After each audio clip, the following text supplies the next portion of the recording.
Hey, mi gente, muy buena noche. Un placer estar con ustedes esta noche, compartir la visión del país y del mundo en nuestro programa Energía y Sociedad, en el canal 45. Cada sábado estamos con ustedes para analizar los acontecimientos del país y del mundo. De manera que agradezco que cada sábado ustedes nos acompañan para tratar los temas principales del país y lo que pasa en el mundo. Pues aquí tenemos a nuestro amigo y hermano, al doctor en eficiencia energética, Nico Medici. ¿Qué tal, mi gente? Aquí estamos de nuevo una vez más en tu programa Energía y Sociedad. Nico Medici, te doy la bienvenida. Hay que mandar saludos, doctor. Tú sabes, el hombre de los saludos, claro. Al saludo al tuitero fiel. Teodoro Hierro, tú sabes, siempre activo. Y a tus vecinos. Y a mis vecinos, claro. Sí, un saludo a Luis Fernando. A doña Úrsula. A Luis Fernando García. Margarita, Doris, el hermano Luis Abad, Edward Maleno. Sí. Héctor. Un saludo a nuestro amigo Luis Fernando García. Claro. El experto en bolsa desde Santiago. En bolsa de valores. Sí. Un saludo a Disla desde Puerto Plata. Un saludo a Francisca Díaz desde Moca. Un saludo a Conrado de Prá, nuestro profesor querido. Ya empezó el semestre en la UAS Líder. Y empezó, tú no me escuchas como raro, no sé. Parece que he hablado demasiado. Tenía unos meses que no hablaba mucho. Normalmente cuando no hay clase yo no hablo mucho. Y a mí me duele la cabeza, líder. Y la garganta como que lo estaba resintiendo. Estoy hablando mucho, parece, en el aula. Voy a hablar menos. Sí. Un saludo a Miguelina, un saludo a nuestro amigo Libur, Janet Borque, la profesora Isabel, Franklin Susaña. Un saludo a Mario Torres, a Pedro Pablo, a Sirí, a Ponte, a Julito, nuestro amigo Maldonado, Alberi Bueno, Cristino García, que siempre está con nosotros, César, el ingeniero César Núñez. Un saludo para él y para su familia. Un saludo a nuestro amigo Peralta. César Núñez siempre responde en Facebook. Sí. Como Martina de Olio también. Sí, no, está activo siempre César. Un saludo a nuestro amigo y hermano, Globy Reyes, hermano de Agapito Reyes, el ínfimo. Por cierto, yo vi al ínfimo en estos días. Vi al ínfimo, cuando el ínfimo me vio, me dijo, ínfimo. Porque nos tratamos 3 personas como ínfimo. El ínfimo, Agapito Reyes, José Bello y yo. Nosotros lo llamamos el ínfimo. Pero hay uno que está perdido, es José Bello, se encuentra en Monte Plata. El hombre está invirtiendo en agricultura. Un saludo a todos los amigos que ven este programa y que cada sábado están con nosotros. Doctor, ¿qué tenemos hoy, doctor? Bueno, tema el profesor Cristino. No, yo le mando un saludo a nuestro amigo Cristino, ese es mi hermano. Y al ingeniero Lizardo. El ingeniero Antonio Lizardo. Sí. Un saludo para él y para su familia. Claro. Bueno, vamos a hablar. Un saludo a José Canario, el profesor de física. Sí, amigo de nuestro hermano Félix, doctor en física. Sí. Experto, y el hombre sabe en teoría cuántica. Mecánica cuántica. El tipo sabe de eso. Bueno, eso es profundo. Sí. Y de teoría electromagnética también, el maestro Félix es profundo. Bueno, qué bueno. Bueno, el tema vamos a hablar amoníaco verde, o una forma de utilizar el amoníaco, bueno, que da vida al hidrógeno verde. Correcto. Y también me comentaste sobre el petróleo. El tema del petróleo. Y la noticia de que aquí hubo... Bueno, Refidón dio la información, pues tú sabes que el órgano rector para determinar ese tipo de investigación y que tiene la facultad y de decirle esto al país es el Ministerio de Energía y Minas, el que tiene la competencia, porque Refidón es una empresa del Estado, es una empresa que produce valor agregado, pero en materia de combustible, en materia de refinamiento de petróleo y produce combustible terminado. Pero como igual lo es empresa que tiene el Estado, como EGI, Punta Catalina. Entonces, es exclusivamente una empresa que se dedica a producir energía, en este caso los hidrocarburos, pero no tiene esa facultad de investigar y de explorar y de hacer ese tipo de exploración, ni tampoco de decirle al país que hay petróleo o no, sino que el órgano rector para dar esa información y decirle que si hay petróleo o no, es el Ministerio de Energía y Minas. Es el órgano que avala el Estado para dar ese tipo de información. Yo no leí sin embargo, el detalle de lo que hicieron. ¿Qué fue lo que hicieron? Sin embargo, el doctor Reynoso dijo que aquí, Eugenio, creo que Reynoso Rosario, dijo que aquí había petróleo, de que ellos habían determinado que aquí había alrededor de 574 millones de barriles de reservas probables. Porque hay reservas probables, hay reservas probadas, porque la reserva probada es porque ya se determinó, porque hay petróleo. Cuando es probable, ya se tiene la garantía, seguridad, ya hicieron todo lo que había que hacer. Así es. Que el país número 1 con reservas probadas de Venezuela. Con 304 mil millones de barriles de petróleo. Después le sigue países como Canadá, que tiene 240 mil millones de barriles de petróleo. Le sigue países como Arabia Saudita, con más de 200 mil millones de barriles de petróleo. También países como Irán, que tiene más de 200 mil millones de barriles de petróleo, y así sucesivamente. Mientras exista mucho petróleo, las energías renovables no van a avanzar tanto, por un tema de intereses también mundiales. Mundial, así es. Entonces lo que pasa en la República Dominicana, históricamente se ha dicho que hay petróleo. Desde el año 1868 se ha determinado que aquí... Siempre he escuchado esa fábula, leyenda, historia y cosas. Sí, aquí se ha dicho que aquí hay petróleo en el país. Durante el siglo XIX aquí se exploró. Los americanos mandaron varios ingenieros, geólogos. Pero en el año 1916 se hizo la primera intervención norteamericana al país, al 1924, que duró 8 años, y en ese interín se exploró el subsuelo dominicano porque el gobierno norteamericano estaba buscando el interés estratégico de los recursos naturales. Aquí mandaron a varios geólogos, a William Gabb, un geólogo norteamericano, y ese señor exploró los pozos de Maleno 1, Maleno 2 y de Iguerito. Y aquí se determinó que aquí había petróleo. Pero no había petróleo suficiente para empezar a explotar, porque si bien es cierto, ya al principio del siglo XX empezó la fiebre del petróleo, la explotación masiva del petróleo, porque el petróleo se descubre en Titusville, en Pensilvania, en 1860.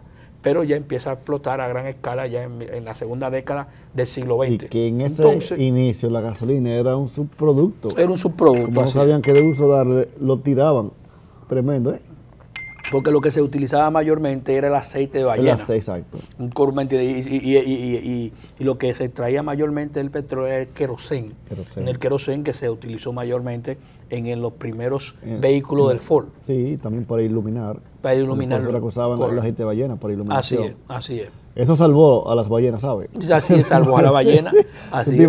Que era un crimen ecológico. Pero imagínate la población actual de que iluminándose con aceite de ballena, no existieran ballenas. Así es. O fuera un negocio, criadero de ballenas para vender aceite. Entonces, doctor, en el año 1922 Venezuela empezó a explotar petróleo durante el gobierno de Juan Vicente Gómez, porque Juan Vicente Gómez llega al poder en el año 1908, dándole un golpe de Estado a Cipriano de Castro.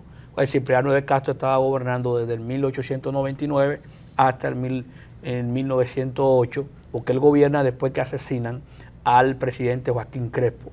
Y ahí llega al poder, porque el poder se dividía allá en Venezuela y se alternaban el poder entre los centristas y los federalistas. Algunos representaban a José Antonio Páez y los otros representaban a Antonio Guzmán Blanco. José Antonio Guzmán Blanco lo representaba el grupo de Cipriano de Castro.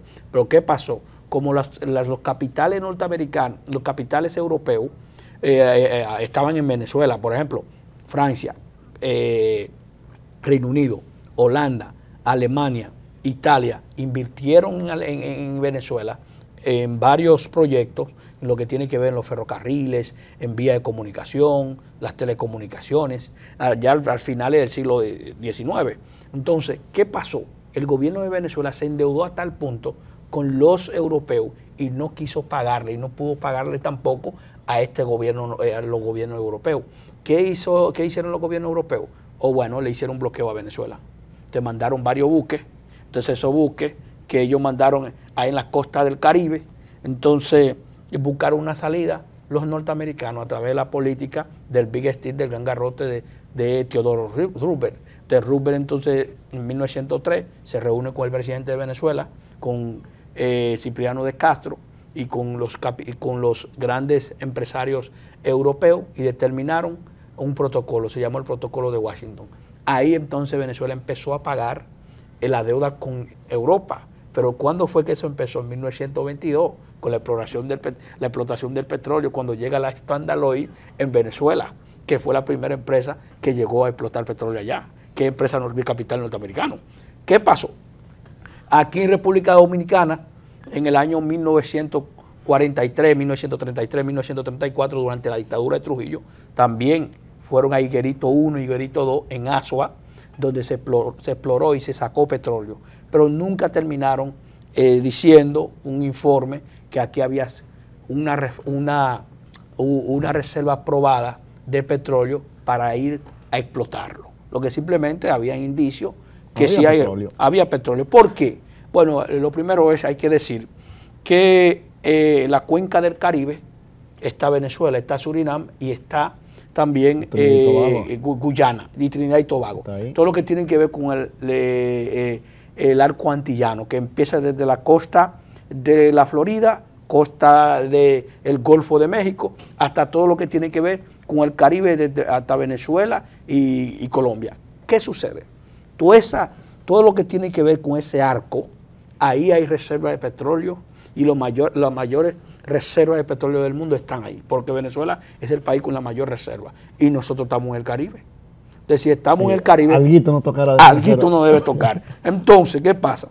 Bueno, pero para eso se están haciendo los estudios. Por eso que están haciendo los estudios. Entonces, en el año 1978, durante el gobierno de Antonio Guzmán Fernández, se dijo que en Charco Largo había una reserva significativa y que estaba también en plan de explotarlo, pero nunca se determinó. Por eso que el presidente Guzmán Fernández en un discurso dijo que había petróleo en la República Dominicana y dijo que había una existencia inequívoca de petróleo aquí en la República Dominicana, que no había forma de que no hubiera petróleo en el país.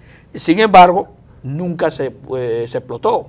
Entonces, luego se exploró todo lo que tiene que ver la cuenca de Enriquillo, la cuenca la parte de la cuenca de Azua, luego también en San Juan, después se fueron para el Cibao, todo lo que tiene que ver con la cordillera central. Nunca se pudo determinar, hasta que en el 2017, 2018, aquí vino una empresa llamada Apache, y entonces el Ministerio de Energía Mina, sigue trabajando. El Ministerio de Energía Mina entonces le dio la cuenca de San Pedro y todo lo que tiene que ver con Boca Chica, donde todo lo que tiene que ver con la cuenca marina, y ahí se estaba explorando, y ellos habían rendido un informe que sí había petróleo, pero lo que nunca dijeron cuánto era la cuantificación de la cantidad de la reserva. Es un mito con eso. Sin embargo, en el informe que se rindió en este mes... No es un mito porque lo han estudiado. No, lo que quiero decir, la cantidad con el mito con la cantidad. Porque entonces la investigación que hizo Reynoso, que es que aquí hay petróleo, pero lo que nos sorprende a nosotros es que dieron datos como 543 millones de barriles en reserva probable. Que si se fuera a suplir al mundo, serían 5 días, porque el mundo consume más o menos 100 millones. 104 millones. Exacto, serían 5 días al mundo, pero no le vamos a vender al mundo. Eso ayudaría en caso de para lo que tiene que ver aquí dentro. No, y también para regular el precio del combustible en el país. Si el país aparece como un país productor, en este caso. Entonces, lo que nosotros estamos diciendo, doctor, además, aquí en el país nunca se explotó petróleo, sino que siempre sino que se han cogido pruebas de laboratorio y se han hecho muchos tipos de estudios, pero nunca se ha determinado qué tipo de petróleo tenemos, si es pesado o ultra pesado, o el petróleo dulce o liviano. Ligero. Entonces, ligero. Entonces, ¿qué pasa? Como lo que es Venezuela, porque Venezuela tiene la mayor reserva, pero Venezuela tiene un petróleo ultra pesado, que es muy bueno para asfalto, también pavimento, y que tiene que ver con cracking. Para obtener otros productos derivados, necesita un proceso muy específico. Muy específico. De hecho, sus refinerías son específicas. Correcto, para ese petróleo. Correcto, porque la hacen esta refinería de alto vacío, que es que le ponen a la presión por encima de la presión atmosférica. Por debajo, sí, correcto, correcto, que no así en Arabia Saudita, porque Arabia Saudita es el país que menos dinero le cuesta producir un barril de petróleo, porque en el subsuelo... Son de los pozos más eficientes. Correcto, es eficiente, porque ¿cómo tú determinas que un pozo es eficiente? Por la cantidad, por minuto o por día de litro que saca. Por ejemplo, si saca tantos barriles o tantos litros por día, tú determinas si es eficiente. Claro. Y los pozos de Arabia Saudita son los más eficientes del mundo. Es decir, un pozo en Arabia Saudita te puede, en una hora te puede sacar 156 litros de petróleo. Sin embargo, en Venezuela, ese pozo te puede sacar 25 litros de petróleo en una hora, lo que significa que en 24 horas el de Arabia Saudita te va a producir una cantidad determinada mayor que la de Venezuela. Entonces, eso es lo que sucede. Pero aquí en la República Dominicana, si es cierto, y mayormente la cuenca que se dijo, donde hay más petróleo, por ejemplo, la cuenca del Cibao, que es la cuenca que tiene más petróleo, se dijo que tiene más de 243 millones de barriles de petróleo. La del sur, la que mayor tiene la cuenca de Enriquillo, que tiene aproximadamente 142, 43 millones de barriles. Pero de esos 543 millones de barriles de petróleo, según lo que se dijo, que se pueden ser aprovechables, y son aproximadamente el 14%. Eso representa 74 millones de barriles de petróleo. En República Dominicana, bueno, vamos a ir a una pausa y volvemos en breve.